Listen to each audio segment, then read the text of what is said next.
mais pedidas em concursos públicos, em provas de residência, em provas em geral, são as leis que mais são pedidas. E é importante também, como cidadãos, vocês conhecerem essas leis, tá? Então, hoje a gente vai falar sobre as leis 8080 e a lei 8142 de 1990. Então, como a gente já viu em outras aulas, e também com a professora Tabata e a professora Renata, antigamente, somente quem trabalhava, quem tinha carteira de trabalho assinada e contribuía com o NPS, podia utilizar a saúde. Então, era uma saúde totalmente excludente. Quem não trabalhava, quem não tinha carteira de trabalho assinada, precisava recorrer aos centros filantrópicos como as Santas Casas de Misericórdia. E aí, a gente viu, né, que aconteceu a 8ª Conferência Nacional de Saúde, que foi um marco no Brasil, porque ela consolidou os ideais do SUS, do que a gente conhece hoje como saúde pública. E eu vou deixar uma pergunta que mais para o final da aula eu vou responder, mas eu gostaria que vocês anotassem no papel, porque essa pergunta ela é muito perguntada em provas de concursos, de residência, e é bem importante a gente saber, tá? Então, em que ano aconteceu a 8ª Conferência Nacional de Saúde? Então, anotem aí que durante o decorrer da aula a gente vai conversar sobre ela, ok? Bom, a primeira lei que eu vou conversar com vocês é a Lei Orgânica da Saúde, 8080, de 19 de setembro de 1990. Com a Constituição, em 1988, essa Constituição ela tem artigos que falam sobre a saúde pública. Só que precisava se criar uma legislação que explicasse como orientações da saúde pública na realidade do país. Então, criou-se essa lei. Importante porque ela também vai consolidar o papel do município como executor das ações. Por que isso é importante? Porque, olha só, pensa comigo. A gente tem um ministro da Saúde que fica lá em Brasília e ele pensava antes, olha, o que será que deve ser importante em São José dos Campos, em Jacareí, em Taubaté? Quais são as campanhas que a gente deve fazer? Em Jacareí tem muito o quê? Tá tendo muito caso do quê? De sífilis, de tuberculose, de sarampo, tem muitas crianças adoecendo, tem muitas mães jovens. Qual vai ser o nosso programa? As ações, os serviços que a gente vai ter que fazer. Então, você imagina a dificuldade que era ter isso centralizado em Brasília. Então, é importante que o município seja executor dessas ações, esse processo de descentralização, porque será o município que vai determinar o que é importante. Então, essa lei ela vai dispor sobre as condições para a promoção, proteção e recuperação da saúde, organização e funcionamento dos serviços correspondentes, expor de maneira clara os objetivos do SUS, assim como as suas competências e atribuições, e vai expor a função de cada uma das 3 esferas do governo: a União, que é o país, os estados e os municípios. Só que aí eu pergunto para vocês, por que ter outra lei no mesmo ano? Porque a Lei 8142, ela é do mesmo ano que a 8080. Por quê? Porque a Lei 8080, esse rapaz bonito aqui, o nome dele é Fernando Collor de Mello. E ela, quando ela foi ser aprovada pelo presidente da época, ele vetou muitas coisas importantes na Lei 8080, principalmente em relação à participação popular, tá? Então, tiveram que fazer outra lei complementar, por isso ela também é chamada de Lei Orgânica da Saúde, e ela é no mesmo ano que a Lei 8080, tá? Por causa desses vetos que eram vetos importantes feitos pelo presidente da época.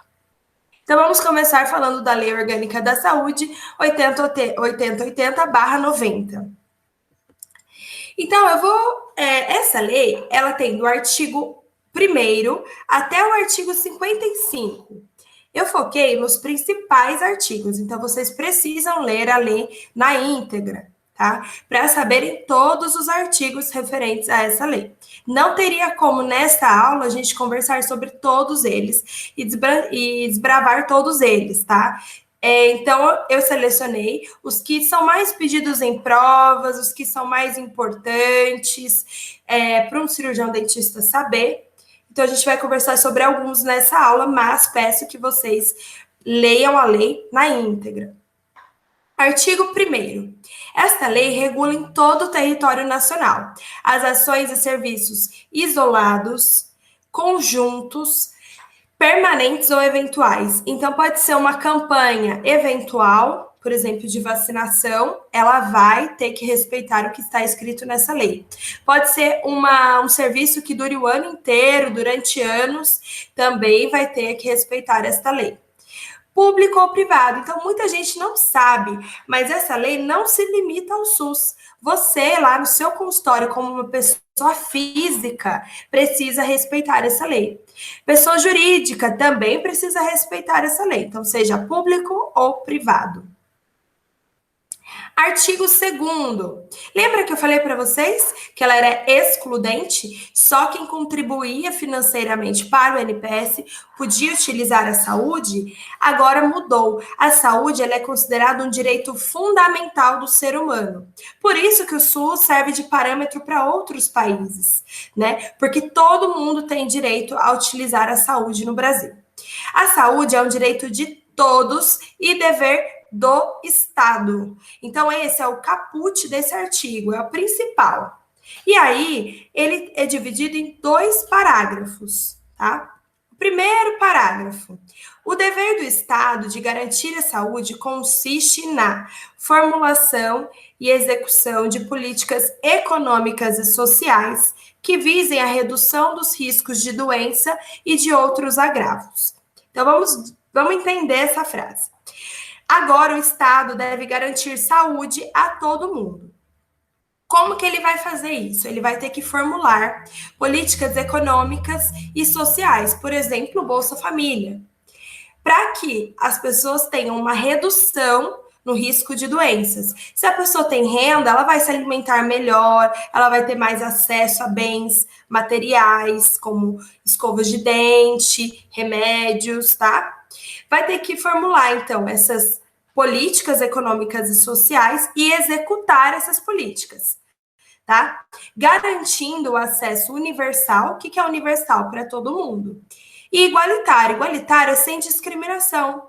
Pode ser transexual, bissexual, negro, branco, indígena, grávida, jovem, velho, todo mundo vai ter acesso sem discriminação e sem privilégios, tá? Essas ações e serviços vão garantir, então, uma promoção, proteção e recuperação da saúde. Vocês lembram promoção? Promoção são ações inespecíficas. Por exemplo, um outdoor que contém a frase use camisinha. Ele é uma promoção de saúde. Por quê? Ele é uma ação inespecífica. Ele não é específico para uma doença, mas ele está fazendo uma promoção, ele está orientando a população sobre o uso de camisinha. Proteção já é uma ação mais específica, por exemplo, a vacinação. Já é específica para uma doença. E recuperação não é só recuperar o indivíduo reabilitar o indivíduo que já está doente. É também o diagnóstico da doença, limitação no dano dessa doença. Colocando em exemplos do nosso dia a dia como cirurgião dentista, por exemplo, a leucoplasia. Quando você faz o diagnóstico precoce da leucoplasia, envia o material de biópsia para análise e verifica uma leucoplasia, você tem muito mais chances de captar essa doença no seu estágio inicial, se ela se tornar maligna, um câncer. Então, é importante a limitação no dano da doença, a reabilitação, tudo envolve a recuperação.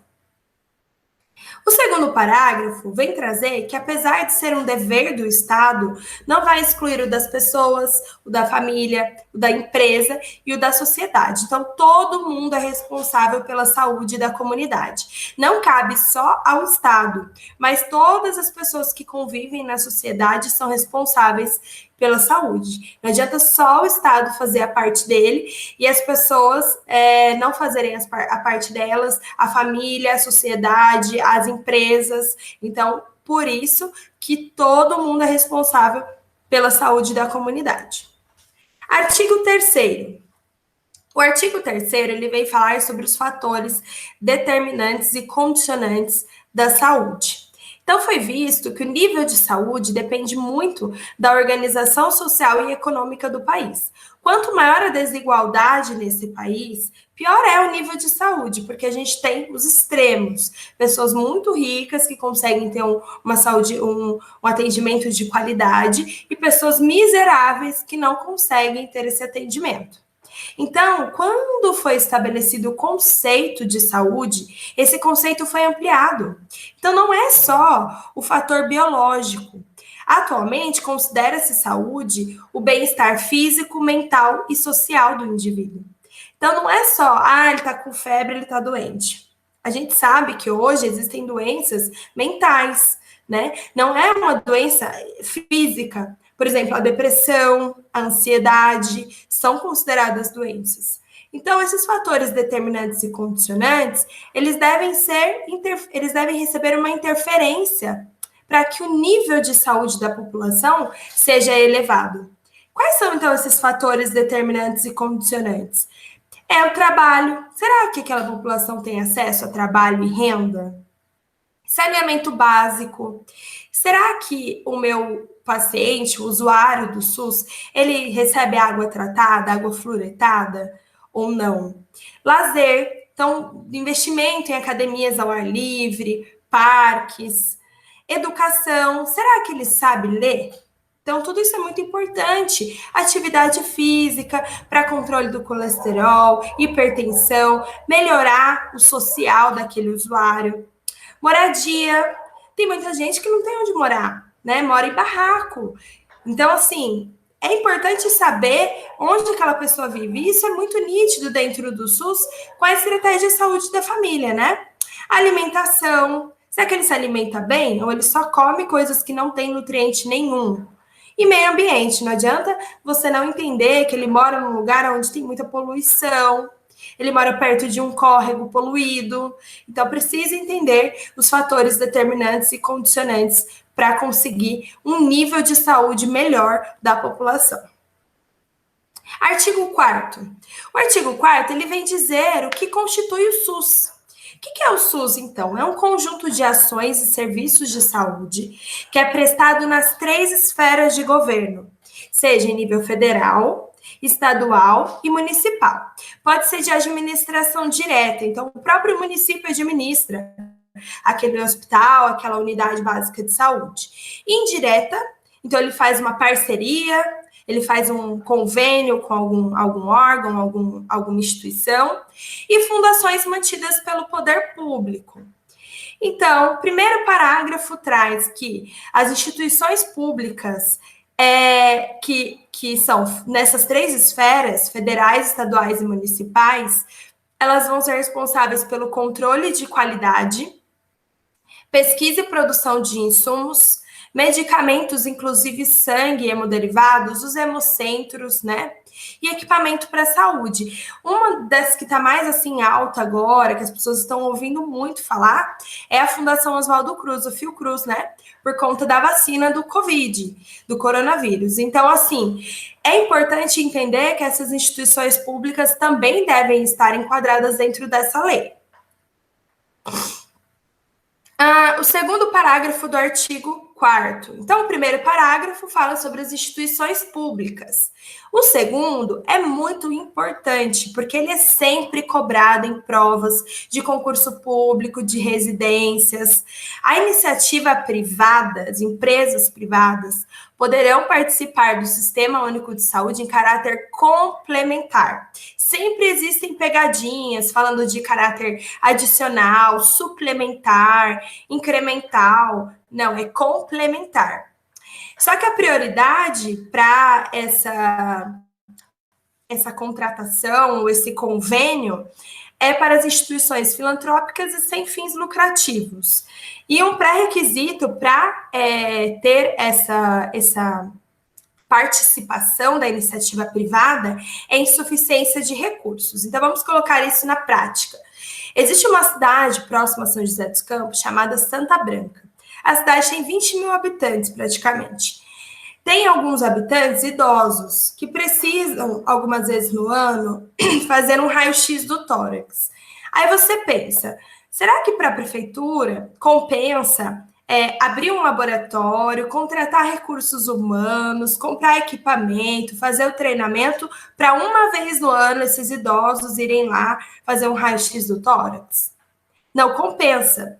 Como Santa Branca também não é uma cidade muito próxima às outras cidades, também não compensa fazer consórcios com outras cidades. Então, eles fazem uma parceria, eles fazem por meio de contrato ou convênio com algum laboratório particular, privado, para que, se os pacientes precisarem fazer raio-x, eles possam usar o laboratório da cidade.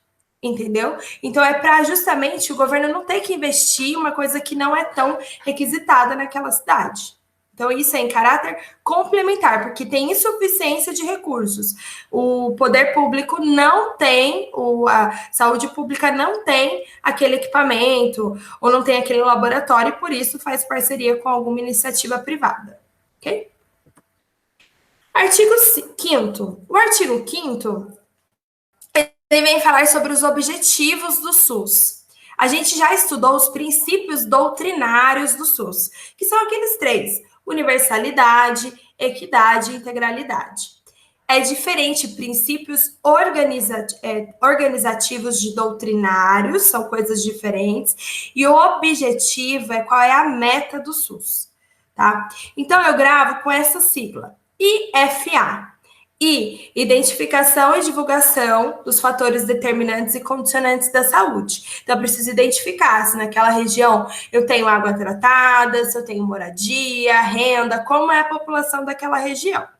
Formulação de políticas sociais, né, e econômicas também, para visar elevar o nível de saúde dessa população.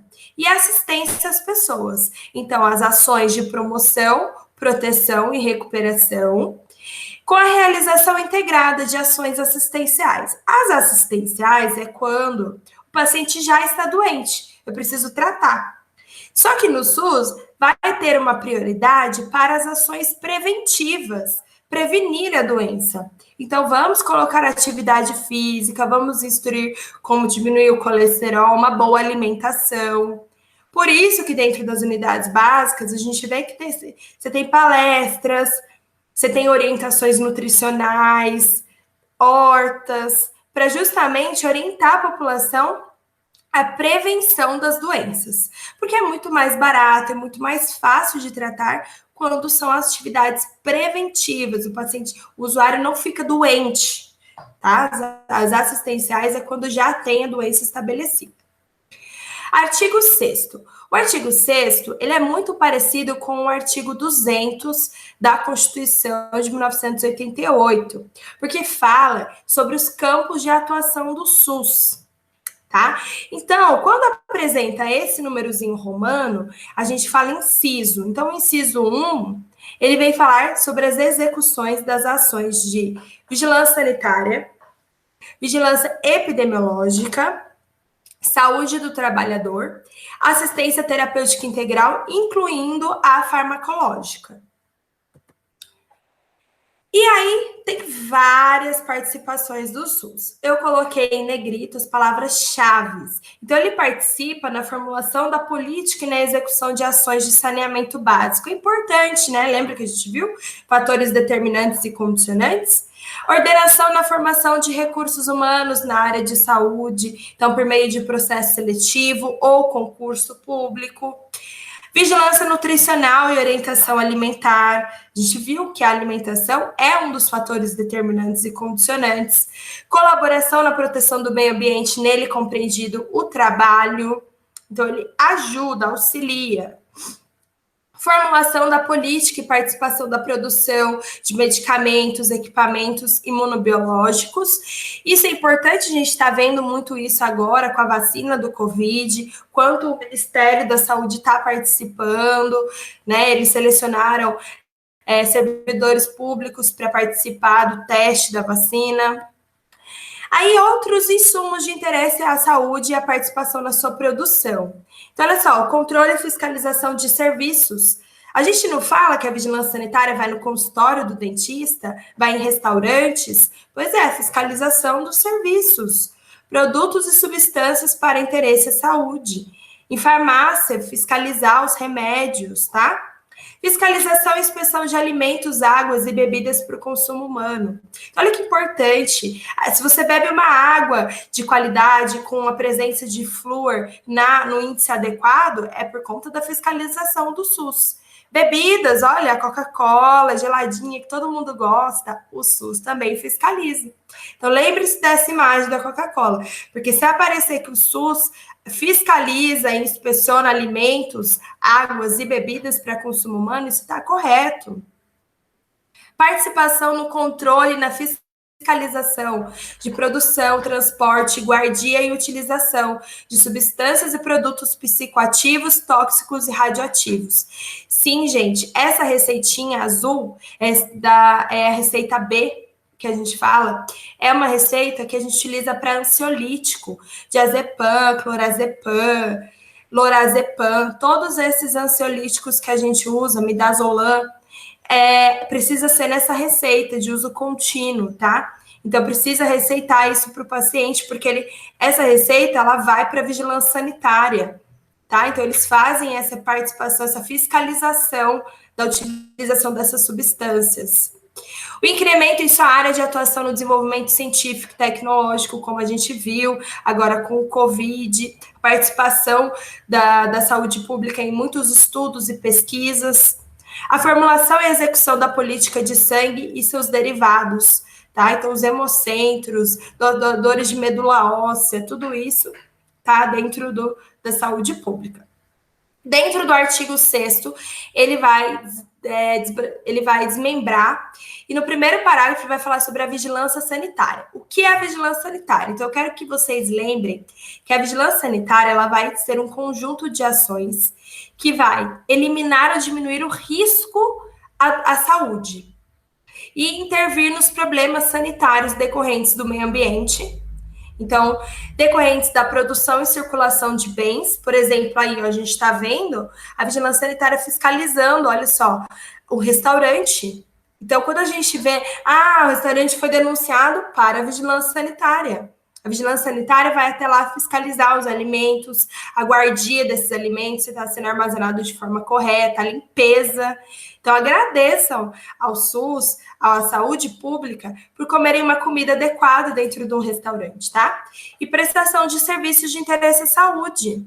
Então, gente, consultório entra aqui, ó.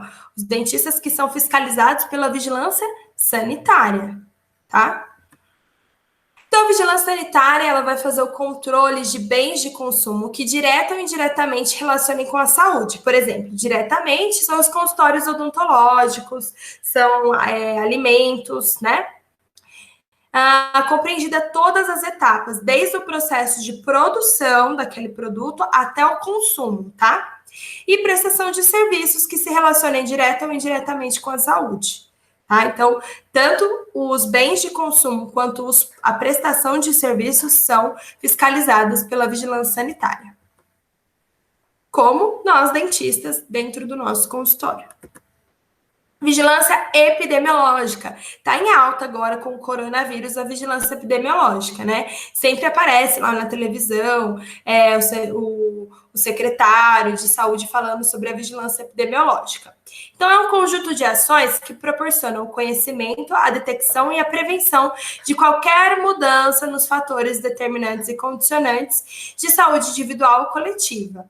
Então, diferente lá da vigilância sanitária, que vai ser um conjunto para visar a redução no risco à saúde, aqui ele vai entender se houve alguma mudança naqueles fatores determinantes e condicionantes da saúde, que a gente já falou, moradia, alimentação.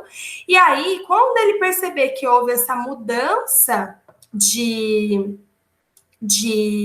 nos fatores determinantes e condicionantes, ele vai fazer a recomendação para adotar medidas de prevenção, de controle de doença ou agravos dessas doenças. Então, por exemplo, use máscara. Quem recomendou a vigilância epidemiológica? Tá? É necessário o uso de álcool em gel, é necessário a lavagem das mãos. Tudo isso porque houve a observação, o conhecimento e a detecção para a prevenção da doença. Terceiro é a saúde do trabalhador. Então, a saúde do trabalhador vai envolver as ações da vigilância sanitária, da vigilância epidemiológica, para promoção e proteção desse trabalhador. E aí, se caso o trabalhador vir a ficar doente, também envolve a recuperação e a reabilitação desse trabalhador, em condições advindas do trabalho. Então, dentro desse parágrafo, ele especifica no inciso 1 que ele vai ter que dar assistência ao trabalhador que for vítima de acidente de trabalho ou que tem alguma doença ocupacional, que a gente já conversou na aula de ergonomia, participação em estudos, pesquisas, avaliação para o controle de risco e agravos que podem acontecer decorrente do trabalho. Tá? Participação da normatização, armazenamento, transporte de produtos, de máquinas, como é feita a extração do produto, a distribuição, manuseio, precisa colocar luva, máscara, qual é o EPI adequado, os equipamentos que apresentam risco à saúde do trabalhador, tudo isso envolve a saúde pública. E a avaliação do impacto que as tecnologias provocam à saúde. Então, olha só, a pessoa que trabalha muito na frente do computador, que trabalha com máquinas pesadas, então é necessário uma fiscalização. Quando eles percebem que pode haver algum risco de acidente ao trabalho, eles têm que informar ao trabalhador, ao sindicato, à empresa sobre esse risco, sobre essa doença profissional, tá? E fiscalizar se isso está sendo resolvido. Eles vão participar da normatização, da fiscalização e do controle de serviços à saúde do trabalhador, tá? Tanto nas instituições públicas quanto nas instituições privadas, tá? Aí também é importante revisar a lista de doenças, porque ela pode mudar. Tá? Então, às vezes, o trabalhador trabalhava numa região que não tinha a febre amarela, mas agora ele está indo trabalhar numa região endêmica. Então, ele precisa tomar a vacina para a febre amarela. Então, é necessário fazer uma revisão periódica da listagem de doenças que aquele colaborador pode estar exposto. E também pode intervir interditando uma máquina, um setor de serviço ou todo o ambiente de trabalho quando houver risco iminente à vida, não só do trabalhador, como a outras pessoas, tá? Então, isso pode acontecer. Então, olha a importância do SUS, né? Artigo 7º. As ações e serviços públicos de saúde e os serviços privados contratados ou conveniados que integram o Sistema Único de Saúde devem respeitar. Então, no artigo 198 lá da Constituição Federal, ele fala sobre os princípios e diretrizes do SUS. As diretrizes são essas 3 aí que eu coloquei, tá? Diretrizes do SUS. A gente já falou sobre o objetivo, conversei com vocês sobre os princípios doutrinários que vocês já aprenderam, e agora a gente está falando sobre as diretrizes, tá? Então, é essa sigla aí, ó, DAP. Então, objetivos IFA, e diretrizes é o DAP, tá? DAP. O DAP é a descentralização, então a gente já conversou como é importante descentralizar. O município se torna o executor das ações e serviços de saúde. Atendimento integral, então, o atendimento integral sempre dando prioridade para as ações preventivas, mas também executando as ações assistenciais. Participação da comunidade, que a gente vai ver mais na Lei Orgânica 81/42, tá? Princípios do SUS. Então, aqui vamos fazer um adendo. Se aparecer princípios doutrinários, são aqueles três: universalidade, equidade e integralidade. Se aparecer só princípios do SUS ou princípios organizativos, nós estamos falando desses princípios aqui. Então, é importante, não precisa decorar, mas precisa entender. Universalidade é para todo mundo. Universal para todo mundo. Integralidade da assistência. Então, precisa atender desde da baixa complexidade até a alta complexidade, tá? Integrando as ações, articulando as ações e serviços para que o indivíduo seja atendido de forma integral.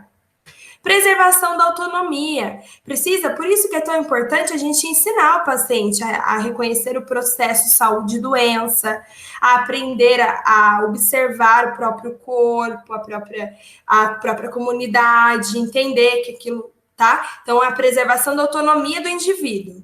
Igualdade na assistência à saúde, também já conversamos, que é sem discriminação, sem privilégios, direito à informação. Então, o paciente tem que saber se ele estiver doente, porque ele ficou doente, pode ter acesso ao prontuário. Utilização da epidemiologia. Então, precisa entender os fatores determinantes e condicionantes para elevar o nível de saúde dessa população. Participação da comunidade, que a gente vai ver mais na lei 81/42.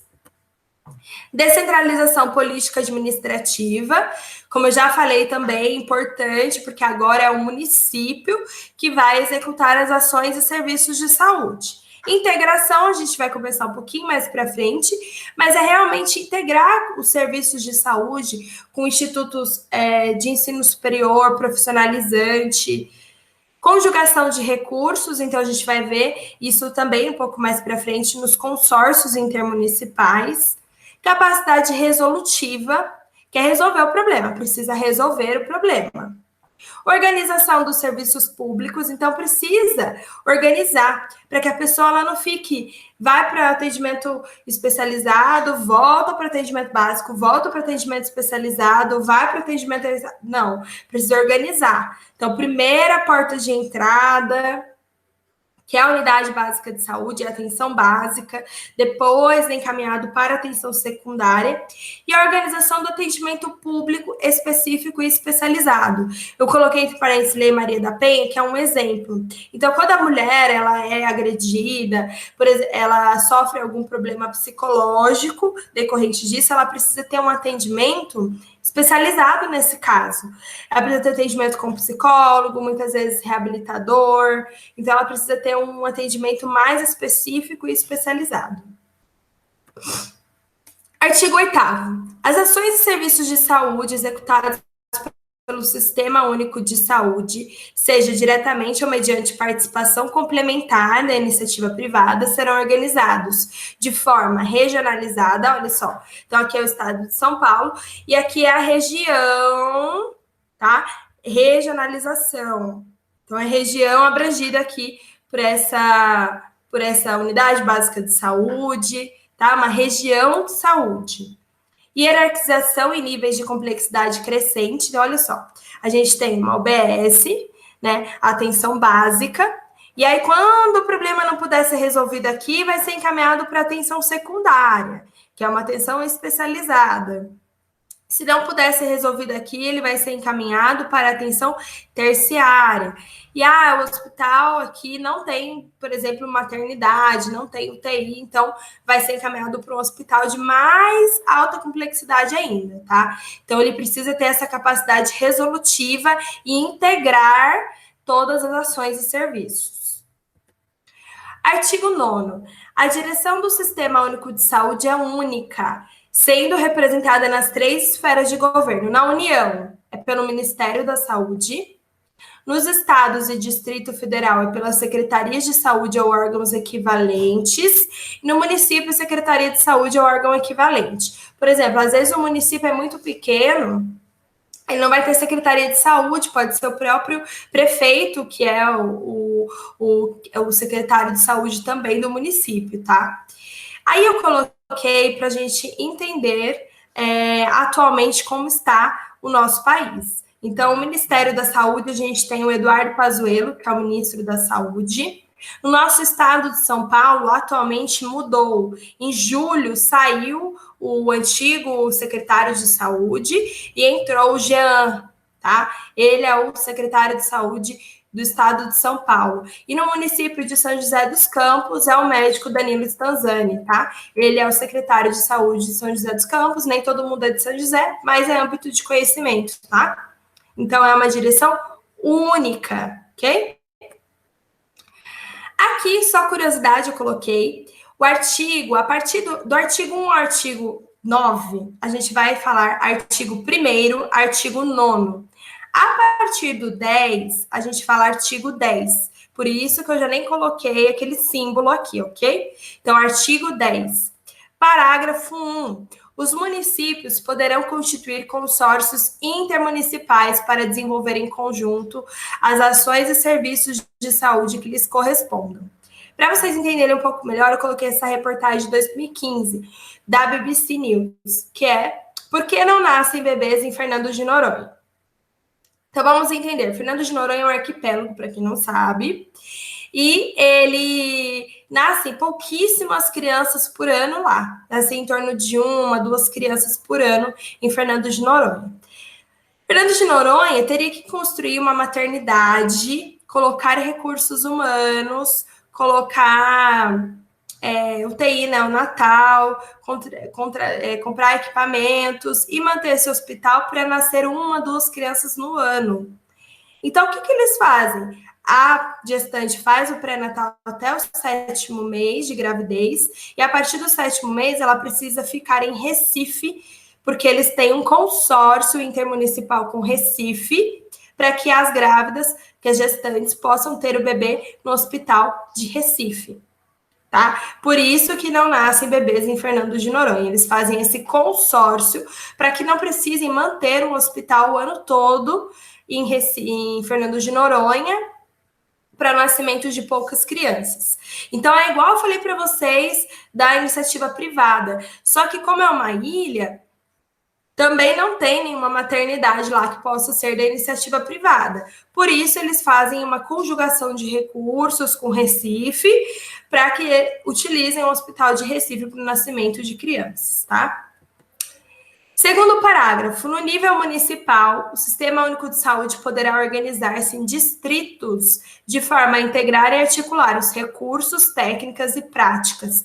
Então, eles podem criar distritos de saúde, onde esses municípios, eles, por exemplo, utilizem um hospital referência, tá? Então, naquele distrito, o hospital referência é em Recife, tá? Então, o distrito engloba vários municípios. Os municípios menores utilizam o hospital de atenção terciária de alta complexidade de Recife, tá? Então, é voltadas para a cobertura total das ações de saúde. Então, o artigo 10 vem justamente falar sobre os consórcios intermunicipais e a organização em distritos de saúde, tá? Artigo 11, eu pulei porque ele foi vetado, tá? Então, ele não foi incluso nessa lei. Artigo 12. A criação de comissões intersetoriais de âmbito nacional, que serão subordinadas ao Conselho Nacional de Saúde. Quem vai formar essas comissões? O Ministério da Saúde, órgãos competentes e representantes da sociedade civil. Qual é a função dessas comissões? Articular políticas e programas de interesse à saúde, cuja execução envolva áreas não compreendidas no âmbito do Sistema Único de Saúde. Então, eu entendo, o artigo 12 vem com a criação dessas comissões intersetoriais de âmbito nacional. Eu vou falar do artigo 13 para explicar essas comissões. O artigo 13 vem falar quais são as áreas que serão feitas essas articulações de programas de interesse à saúde. Então, olha as áreas: alimentação e nutrição, saneamento e meio ambiente, vigilância sanitária e farmacoepidemiológica, recursos humanos, ciência e tecnologia e saúde do trabalhador. Então, fica muito difícil para o SUS, para a saúde pública, abranger todas essas áreas. Então, eles fazem comissões intersetoriais, para que esses programas ou essas políticas englobem essas áreas que são áreas que ele vai participar. Entendeu? Então, os programas, eles vão, por exemplo, a vigilância, o Recursos Humanos é uma empresa que faz parceria, que é contratada, conveniada para fazer os recursos humanos do SUS, tá? Então, é por isso. Essas comissões intersetoriais é justamente para fazer parcerias em áreas que não são abrangidas dentro da saúde. Artigo 14, comissões permanentes de integração. Integração, lembra? E serviços de saúde integrado com instituições profissionalizantes e de ensino superior. Qual a finalidade? É propor prioridades, métodos e estratégias para a formação e educação continuada dos recursos humanos dentro do SUS. Tá? Então, assim, é para que a educação dos profissionais que trabalham na saúde pública seja sempre continuada, seja sempre feita, se modernizando, entendendo novas áreas de pesquisa, a cooperação técnica. Então, por isso que é importante essas comissões permanentes de integração.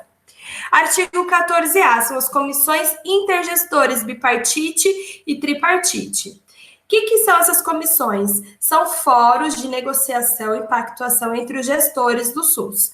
Quando eu falo bi, lembra o quê? Dois. Então, na bipartite, a gente vai ter um fórum de pactuação intraestadual. Intraestadual significa o quê? Vai ter os secretários estaduais de saúde e o Conselho Nacional de Secretarias Municipais de Saúde. Lembrando que o Conselho Nacional de Secretarias Municipais de Saúde, o CONASSENS, não são todos secretários municipais, tá? São escolhidos representantes para representar esses secretários, porque existem muitos municípios, tá? Então, são escolhidos esses secretários. Tripartite, Ministério da Saúde, Conselho Nacional de Secretários de Saúde, que é o CONAS, e o CONASSENS, que é os secretários municipais, tá? Então, no tripartite envolve a União, envolve o Ministério da Saúde. As comissões intergestores bipartite e tripartite, qual é o objetivo? Decidir sobre os aspectos operacionais, financeiros e administrativos da gestão compartilhada do SUS. Definir as diretrizes de âmbito nacional, regional e intermunicipal a respeito da organização das redes de saúde e serviços de saúde. Fixar diretrizes sobre as regiões de saúde. Regiões de saúde, então, vão ser as regiões que vão ter que ter alguns parâmetros para serem consideradas regiões de saúde. Distritos sanitários, integração de território importantíssimo. Qual vai ser a nossa referência e contra-referência? Tudo isso é discutido nesses fóruns de pactuação. 14B, Conselho Nacional de Secretários de Saúde, o CONAS, representam os secretários estaduais ou outros substitutos equivalentes, ok? Conselho Nacional de Secretarias Municipais de Saúde, é o CONASSENS. Não escrevi aqui, né?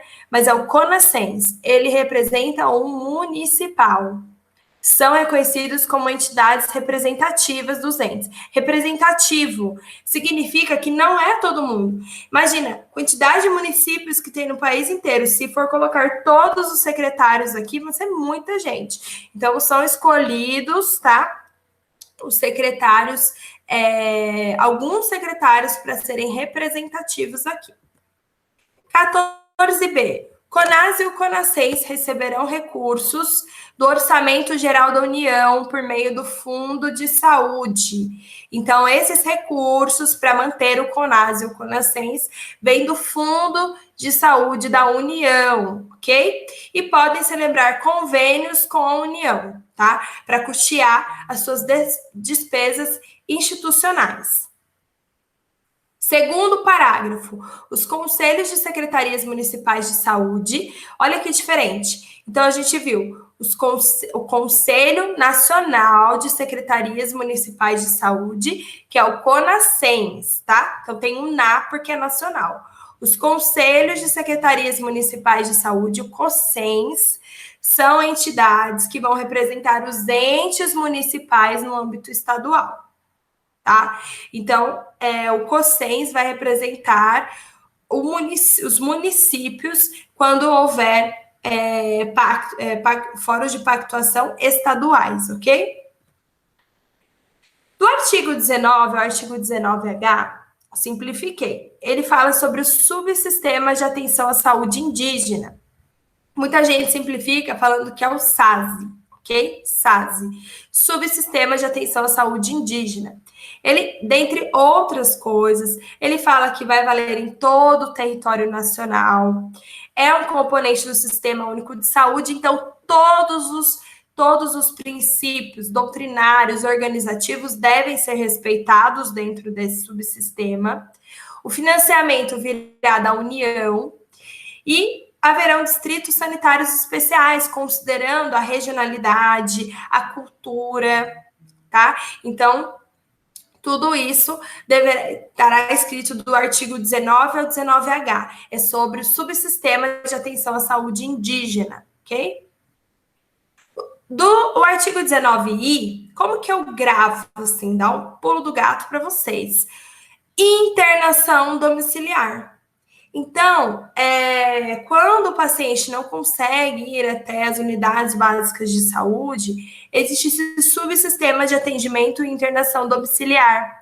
Então, os procedimentos envolvem procedimentos médicos, de enfermagem, de psicologia, fisioterapêuticos, assistente social, entre outros, quando necessário, dentista, tá? É um tratamento que pode ser preventivo, então, para prevenir doenças, pode ser terapêutico, para tratar as doenças quando já estão instaladas, e reabilitador, quando já resolveu a doença, mas ficou com alguma sequela, tá? Precisa ter a concordância do paciente e da família do paciente para que seja feito esse atendimento e internação domiciliar, tá? O artigo J. Como que eu gravo? 19J. Eu gravo junto. Então, subsistema de trabalho de parto, pós-parto imediato. Junto por quê? Toda gestante tem direito a ter um acompanhamento antes do parto, durante o parto e pós-parto imediato. Ela pode ter, ok? Essa lei foi instituída em 2005. E outra coisa importantíssima, esse aviso deve estar pregado em algum lugar visível dentro do hospital. Precisa ter esse aviso visível dentro do hospital, tá? Que a grávida gestante, ela pode ter um acompanhante, tá? Durante o parto, antes do parto e no pós-parto imediato. Ela pode ter um acompanhante, ok? Artigo 19M a 19U, fácil. M lembra o quê? Medicamento, então assistência terapêutica e da incorporação de tecnologia em saúde. Não vou especificar cada um desses artigos, mas interesse é saber que dentro da saúde pública há dispensação de medicamentos e produtos de interesse à saúde. Esses produtos são bolsas coletoras, órteses, próteses, então assim, é necessário esses produtos de interesse em saúde e medicamentos. Então, essas ofertas de procedimentos terapêuticos também. Como que eu sei qual medicamento a saúde pública vai ofertar, qual vai ser a diretriz terapêutica? Existem protocolos clínicos e diretrizes terapêuticas nas diferentes fases da doença ou agravo à saúde. Então, deixa eu explicar. Por exemplo, Eu estou fazendo uso de um medicamento, só que a minha doença agravou, esse medicamento não está fazendo mais efeito. Existe um protocolo clínico e uma diretriz, qual será o próximo medicamento, os medicamentos que podem ser utilizados para o tratamento daquela doença. Quando há incorporação de novos medicamentos, precisa passar na Comissão Nacional de Incorporação de Tecnologias ao SUS.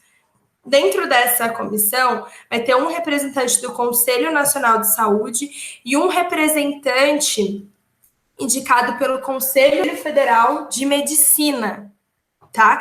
E aí vão avaliar, obviamente, a eficácia, a acurácia do medicamento, o custo em relação ao medicamento que já é utilizado. E para aprovação desse medicamento, é necessário um tempo de 180 dias e que pode ser prorrogado por mais 90 dias, tá? Então, é avaliado para a instalação de medicamento novo, ele é comparado com o medicamento já utilizado. E procedimentos que não são aprovados pela Anvisa, não existe o pagamento para o paciente caso ele precise de ressarcir o dinheiro. Então, não existe pagamento de reembolso para o paciente quando por exemplo, uma cirurgia que não deu certo, mas é uma cirurgia que não é reconhecida pela Anvisa, tá? Ou um medicamento que ainda está em fase experimental, não existe ressarcimento ao paciente se aquilo der errado, só para medicamentos e procedimentos aprovados pela Anvisa. Bom, a gente pulou do artigo 19 e 19H. Eu esqueci de falar para vocês que o artigo 15, 16, 17 e 18 vai falar sobre as competências para cada uma das esferas do governo. Então, vocês precisam ler esses artigos, tá? Então, vai falar o que cabe à União fazer, só a União, o que cabe só ao Estado, o que cabe só ao município, o que cabe só ao Distrito Federal. E também o que cabe aos 3 fazerem. Então, é preciso ler, porque é bastante inciso, são bastante parágrafos, então precisa realmente ler na lei na íntegra, tá? Só fazendo esse adendo. Artigo 23. É permitida a participação direta ou indiretamente, inclusive controle de empresas ou de capital estrangeiro na assistência à saúde em casos específicos. Por que é importante isso e por que é muito pedido? Porque na Constituição não pode. É vetada a participação de capital estrangeiro na saúde pública do Brasil. Isso muda na Lei 8080, no artigo 23. Então, mudou, ok? Então, entendam isso, que se alguma prova ou alguma situação estiver falando da Constituição, realmente não pode. Mas se estiver falando sobre a Lei 8080, pode. Em alguns casos específicos, pode sim. Então, mudou, ok? Artigo 24. Quando as suas disponibilidades forem insuficientes para garantir a cobertura assistencial à população de uma determinada área, o SUS pode recorrer aos serviços ofertados pela iniciativa privada. Lembra? Preferência para entidades filantrópicas e sem fins lucrativos. Como vai ser feito, então, esses serviços ofertados? Por meio de contrato ou convênio. Então, não sei se vocês já foram, eu já fui em laboratórios, por exemplo, a CIPAX, que faz parceria com a saúde pública. Então, existem pacientes que utilizam o laboratório para fazer exame de sangue, porque na cidade, ou às vezes o laboratório não tem todos os exames necessários, e quando tem algum exame específico, ele vai até a CIPAX. Artigo 33. Os recursos financeiros do SUS serão depositados em contas especiais em cada esfera de atuação e movimentados sob fiscalização dos respectivos conselhos de saúde. Vou conversar mais sobre isso na Lei 8142, mas o repasse é fundo a fundo, vem do fundo da União para o fundo estadual, ou do fundo da União para o fundo municipal, ou do fundo estadual para o fundo municipal, tá? Então, é como se fosse uma conta especial onde é repassado esses valores. Primeiro parágrafo. Na esfera federal, os recursos financeiros serão originários da Seguridade Social, orçamentos da União, além de outras fontes, tá? Então, vem de várias áreas. O Ministério da Saúde vai ser quem vai fazer esse repasse, vai ser responsável pelo Fundo Nacional de Saúde, ok? E também vai ser responsável pela auditoria, que é fiscalizar se realmente está sendo feito o repasse, se isso não está sendo usado de maneira equivocada, porque ele é responsável por essa fiscalização, por essa auditoria dos valores que são repassados, tá? Ministério da Saúde. Artigo 35, para o estabelecimento de valores. Como que eu vou saber o quanto eu vou passar para o Estado, para o Distrito Federal e para o município? Então, eles vão utilizar alguns critérios, tá? Perfil demográfico da região, quantas pessoas moram naquela região. Perfil epidemiológico da população a ser coberta. É uma região vulnerável, tem esgoto a céu aberto, tem muitas gestantes adolescentes, como são as crianças, tá? Então, o nível econômico e social daquela região. Características qualitativas e quantitativas da rede de saúde na área. Usa muito? Usa pouco? Tá? Então, isso é importante. Desempenho técnico, econômico e financeiro no período anterior. Níveis de participação do setor de saúde nos orçamentos estaduais e municipais. Previsão do plano quinquenal. Plano quinquenal é um plano feito para 5 anos, é a meta de 5 anos de investimento na rede. Então, é importante entender se aquilo está se enquadrando dentro do plano que foi feito para 5 anos. Ressarcimento do atendimento e serviços prestados para outras esferas do governo. Será que aquele hospital atende a população de todo aquele distrito, de toda aquela região de saúde? Então, ele vai precisar de mais recurso financeiro. Artigo 36, o processo de planejamento e orçamento do SUS. Lembre-se disso, é ascendente e integrado. Ele vai do nível local até o nível federal, sendo ascendente, tá? Então, o que significa isso? Que o planejamento vai vir desde o nível local e ele vai indo num processo ascendente ao nível federal. Lembre-se dessa palavra, ascendente e integrado, ok? Primeiro parágrafo, os planos de saúde. O que é o plano de saúde? A base das atividades e programações de cada nível de direção do SUS e o seu financiamento será previsto na respectiva proposta orçamentária. Então, eu só posso efetuar um plano de saúde quando eu sei o quanto eu vou receber, o quanto será o meu repasse financeiro, tá? Então, eu preciso programar as minhas atividades dentro daquele, por exemplo, unidade básica de saúde, baseado no recurso que eu vou receber. Então, meu plano de saúde tem que ser previsto dentro da resposta da proposta orçamentária, tá? Segundo, é vedada a transferência de recursos para o financiamento de ações não previstas no plano de saúde. Então, o que está previsto no plano de saúde, a gente pode utilizar o recurso financeiro. Se não estiver prevista no plano de saúde, quando? Em situações emergenciais e calamidade pública na área da saúde. Por isso que, quando houve o coronavírus, quando está tendo coronavírus aqui no nosso país, o Ministério da Saúde colocou o estado em calamidade pública, tá? O estado de São Paulo, pelo secretário de Saúde, colocou em calamidade pública. Porque daí o recurso financeiro vai ser alocado para o tratamento da Covid, porque isso não estava no plano de saúde. Então, não pode transferir recurso para o financiamento de ações que não estavam previstas, exceto em situações emergenciais e de calamidade pública, tá? Bom, gente, existem 55 artigos, leiam na íntegra a lei, tá? Porque simplifiquei os artigos aqui para vocês entenderem os artigos que são importantes, tá? O que é importante. Normalmente, em provas, é cobrado do artigo 1 ao artigo 7º, tá? Do artigo 1º ao artigo 7º.